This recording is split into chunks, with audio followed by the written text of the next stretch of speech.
Cité des Arts, les entretiens, notre émission quotidienne sur Facebook et YouTube. Aujourd'hui, on reçoit El Boccio, artiste toulonnais. Yes. Bonjour à toi. Hello. Hello. I speak English now. Yeah. As you want. Yeah. Alors, justement, l'origine du nom El Boccio. Question que je t'avais jamais vraiment posée, Alex. Ouf, El Boccio, alors c'est comme tous les mots un petit peu de la langue française et des langues étrangères. Il y a une racine et puis après il y a des préfixes et des suffixes qui s'ajoutent et qui varient en fonction des projets. Donc la racine, d'où est née cette envie de faire de la musique, tout ça, c'est né d'un groupe de musique expérimentale qu'on avait avec mon ami Benoît Botex, qui est un activiste culturel aussi, que tu as pu recevoir. Que vous avez vu la semaine dernière. Hein. Voilà, donc vous connaissez bien. Avec Benoît, on était au lycée, on avait un groupe de musique donc, qui s'appelait Botch. Botch, c'est un mot qu'on avait trouvé dans le dictionnaire, qui nous plaisait bien, to botch up, en anglais, ça voulait dire à la fois rafistoler et bâcler. Ça nous correspondait bien à l'époque, quoi. En tout cas sur l'esthétique musicale qu'on défendait. Ensuite, on a eu chacun nos parcours, lui plus les beaux-arts, l'art contemporain, tout ça, et moi plus la géographie à la fac. Et j'ai continué à faire de la musique de mon côté, lui aussi. Et je voulais garder cette racine botch, donc j'ai ajouté El Boccio, qui m'a suivi pendant un long moment. El Boccio, pourquoi ? Parce que ça faisait mexicain, tout simplement, ça me plaisait. Ça. Voilà. El Boccio, c'est devenu un groupe en 2011, donc j'ai fait cadeau de ce nom à mes comparses Pandora, Sébastien et Boris. Et à partir du moment où je leur ai fait cadeau du nom, je ne pouvais pas le récupérer derrière. Bien sûr. Du coup, il a fallu que je joue d'un artifice et un petit superfuge linguistique. Donc j'ai rajouté en fait à El Boccio, j'ai rajouté un H et un L, ce qui fait Hell, l'enfer, et j'ai gardé le Boccio. Voilà. Donc sur un projet solo. Pour un projet solo et plus que je conçois comme plus diabolique, d'où le Hell, mais diabolique pas au sens forcément tel qu'on l'entend avec les représentations de Satan et compagnie, mais diabolique plutôt, je dis ça avec un t-shirt. Des pentacles. C'est mexicain aussi d'ailleurs. Ouais, on est entre le dark et le Mexique, quoi. Mais non, un projet diabolique au sens où c'est un projet... peut-être un peu. Non, pas forcément, enfin plus sombre oui, mais c'est plutôt dans le sens où ça me permet de faire un peu ce que je veux, quoi. De libérer le malin qui est en moi. D'accord, ok. Alors justement, toujours difficile, hein, mais comment tu décris un peu ton univers ? Qu'est-ce qu'il y a ces guitares-voix ? Ouais. Oui et non, en fait, ça dépend. Justement, le truc d'El Boccio, c'est de dire, quand j'ai envie de faire du folk, de la folk, je fais ça. Donc en concert, en ce moment, c'est ce qui se passe. Mais après ça m'empêche pas de faire des morceaux plus arrangés derrière, mais juste un morceau par-ci par-là avec des clips comme tu as pu les voir. Alors oui, il y a des clips qui sont sortis récemment. Ouais. De Moonwaits. Ouais, il y a 2 filmé clips. par Léna Dur, Yes. artiste toulonnaise également. Et je me rappelle même plus, tu vois, le titre de l'autre. C'est I Won't Let You Down. I Won't Let You Down. Voilà. Qui sont 2 clips qui ont été réalisés en 2019 en fait. Et juste qu'on a sorti pendant le... Alors moi je dis pas le premier confinement, je dis le confinement, parce qu'en ce moment il n'y a pas de confinement, faut pas nous prendre pour des bananes. Donc, il y a des restrictions quand même. Il y a des privations. On peut pas voir nos amis, c'est quand même. Il y a des privations de liberté, mais il n'y a pas de confinement dans la mesure où tout le monde est dehors pour. Effectivement, pour tous les trucs chiants, aller travailler. Donc pendant le premier confinement, j'avais sorti les 2 clips parce que ça s'y prêtait bien. C'était le timing idéal, je trouvais, pour s'aérer un peu, vu que c'est des trucs qui ont été tournés dans les Cévennes. Ça donnait envie de liberté, d'évasion, de grands espaces, et c'était parfait, quoi. Et ça, donc, c'est un 2e volet de El Boccio en solo, mais il y a encore un 3e volet, voire un 4e. Enfin, il y a d'autres propositions artistiques, comme pour faire la boucle avec le festival Vraiment, qui va avoir lieu, qui a lieu d'ailleurs, qui commence. Qui a lieu numériquement en ce moment. On a fait un reportage sur eux, vous le voyez sur notre chaîne. Voilà. Pour faire le lien avec ce festival, du coup, dans ce contexte du festival, je vais aussi faire une proposition artistique, donc un truc avec des dessinateurs. Et là, pour le coup, ça va être une improvisation totale, comme j'ai eu l'habitude déjà de faire d'autres années. Une performance, voilà. Improviser, comme j'aime beaucoup, le fait de se projeter dans un spectacle sans filet, quoi. Avec toute l'adrénaline qui va avec et la concentration sur le moment présent, quoi. Ça, je trouve assez formidable dans le fait d'improviser. Donc tu es obligé d'être entièrement à ta tâche. Non, là tu penses pas à la machine à laver que tu as oublié de lancer 2 heures avant. Et du coup je vais faire ça, mais alors pas à la guitare comme j'ai l'habitude. Là je vais faire un truc avec des synthétiseurs uniquement. Et peut-être un peu de voix aussi. Quelle date toi ta performance? Je crois que c'est le week-end du 12 décembre, mais j'ai plus la date en tête exactement. Il me semble que c'est le 12 décembre. Ok, bon, alors vous retrouvez tout le programme sur la vidéo. Et sur le site du Vraiment, bien sûr. Yep. Avec donc le dessinateur, tu t'en rappelles?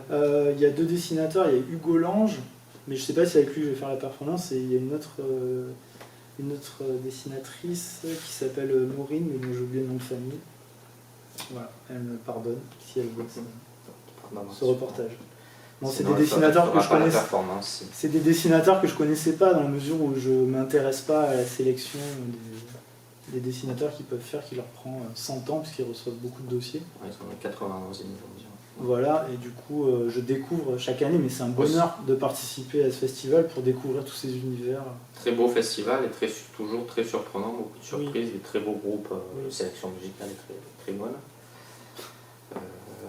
Et je dis pas ça que pour toi. Non, il y a des super trucs qui passent. Bon, après, il y a beaucoup de groupes locaux, parce que c'est aussi, je pense, leur intention de mettre en valeur des projets locaux. Mais à chaque fois, c'est des groupes qui jouent le jeu aussi. Niçois, il y a 2 ans, je sais pas si... Ouais, alors les années où c'est en présentiel. Ouais. Quand c'était encore au musée des Arts. Ah oui, bah, c'est la bande des Niçois, les copains. Un gars et une fille. Ok, d'accord. Oui, je vois ce que tu veux dire. Super belle découverte. Et donc, tu nous disais, tu as un concert bientôt? Oui, j'ai un concert. Donc, un des rares artistes j'ai un concert le vendredi 4 décembre à Monaco. Bon, on y va tous, hein. On va prêter un petit bus. Alors, malheureusement, aux dernières nouvelles, mais bon, ça évolue tous les jours. Hein, on peut pas aller à Monaco ce soir. Non, aux dernières nouvelles, c'était limité à 25 personnes. Donc, bon, je vous invite pas tous à venir. Mais bon, il se peut que ça change vu qu'il y a des modifications de protocole toutes les 3 minutes en ce moment. Tu joues où du coup? Je joue à la médiathèque de Monaco, qui est un lieu qui nous accueille régulièrement avec les artistes du label Toulon Records, et voilà, qui a déjà accueilli d'autres artistes comme Twin Apple et Lunapache entre autres. Et voilà, c'est moi qui y vais. Ça va être sympa, ça va être un petit moment de concert. C'est bien de pouvoir jouer. Tu devais jouer, on le rappelle, à Faveur de Printemps. Tu avais reçu notre émission de Web Télé pour ça. Reporté, tu sais je sais pas. Je sais pas du tout. J'espère pouvoir recevoir Sylvain pour lui demander. Ouais, donc qui a dû être annulé après le report, puisque c'était devenu Faveur d'automne. Oui, voilà, quand je dis que ça change toutes les 3 minutes, je suis pas loin, c'est-à-dire que ça a été maintenu pendant longtemps. Après, c'est la mairie finalement qui a fermé tous ces équipements, et puis de toute façon, fermé ou pas, 2 jours après, on apprenait que tout était annulé, comment c'était clair. On vit une époque vraiment formidable. Surtout pour les musiciens et le live, parce que bon, pour le spectacle en général c'est difficile, mais il y en a eu, des concerts, il n'y en a quand même pas eu beaucoup. Ah ouais, non. Bon, pour toi ça aurait dû être assis en plus, donc c'était faisable, mais quand c'est debout c'est encore plus dur. Côté artistique, comment tu composes, comment te viennent les envies de chansons, comment ça se passe? Alors pour le versant folk, on va dire, de Hellbop Show, l'inspiration me vient un peu partout. Comme je te l'avais dit dans une autre interview, on en a fait quelques-unes, mais on a fait plein. C'est le principe.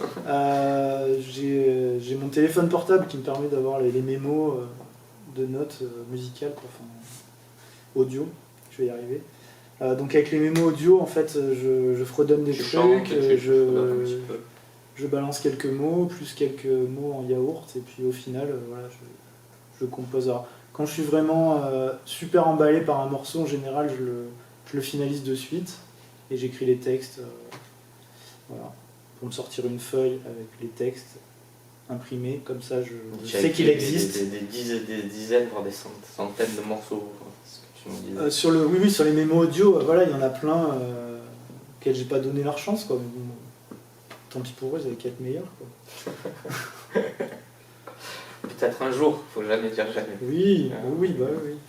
Morceaux comme ça qu'on peut ressortir. Je sais même pas si j'avais du temps, si je le consacrerais à ça, honnêtement. Enfin, franchement, tu préfères refaire des nouveaux morceaux que ressortir un morceau d'il y a 3 ans où tu te dis je lui ai pas donné sa chance.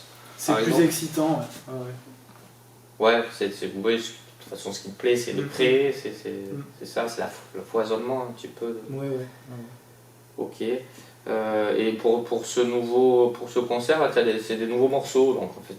À chaque fois cette liste évolue beaucoup. À chaque fois qu'il y a des échéances qui arrivent, concert ou studio, tu as envie de créer. J'ai l'impression que c'est propre à tout le monde. Mais du coup, ça te renouvelle l'envie. Oui, voilà, il y a une espèce d'émulation qui se crée avec l'échéance qui arrive.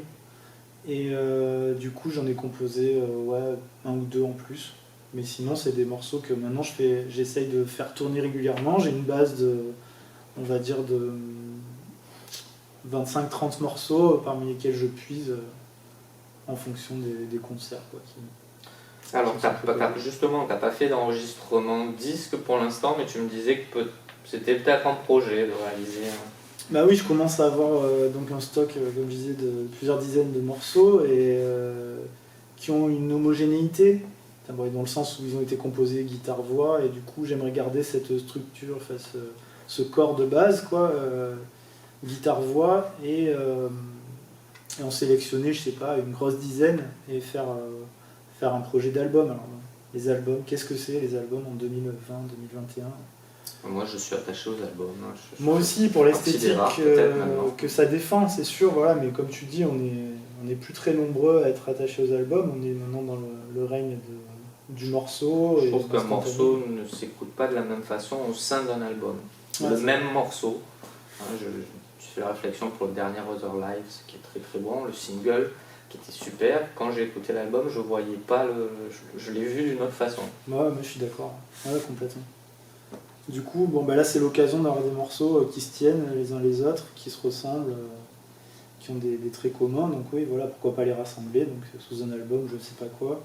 J'avais projet de faire peut-être un mini documentaire aussi, moitié réel, moitié imaginaire, sur un personnage qui vivrait dans la forêt, donc qui serait moi en l'occurrence, quoi, et qui ferait découvrir ces morceaux, donc ce serait l'occasion aussi de les enregistrer et de les faire découvrir d'une manière un peu différente.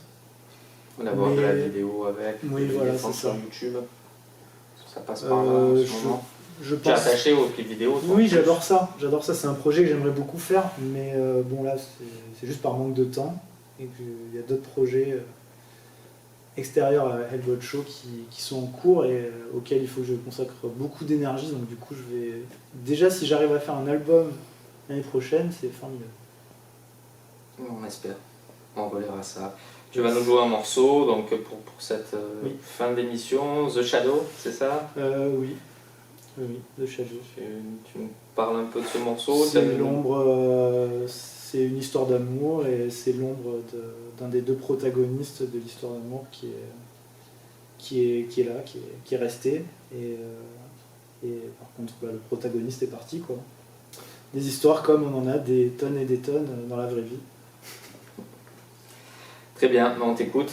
Merci d'être venu dans Cité des Arts, les entretiens.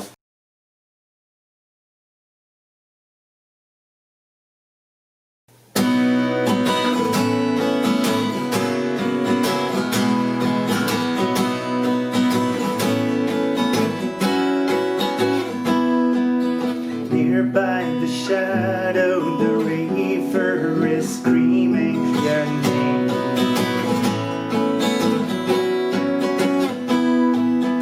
Among the ducks and the walls will never be the same.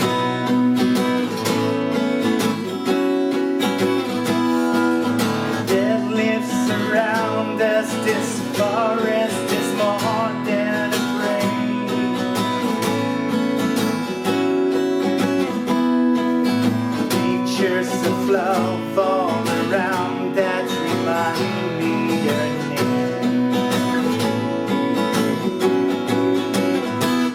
Well, it's hard to wake up with the shame. It's just insane to feel all this pain. I want you back, and I'm gonna crack if you don't stay by my side.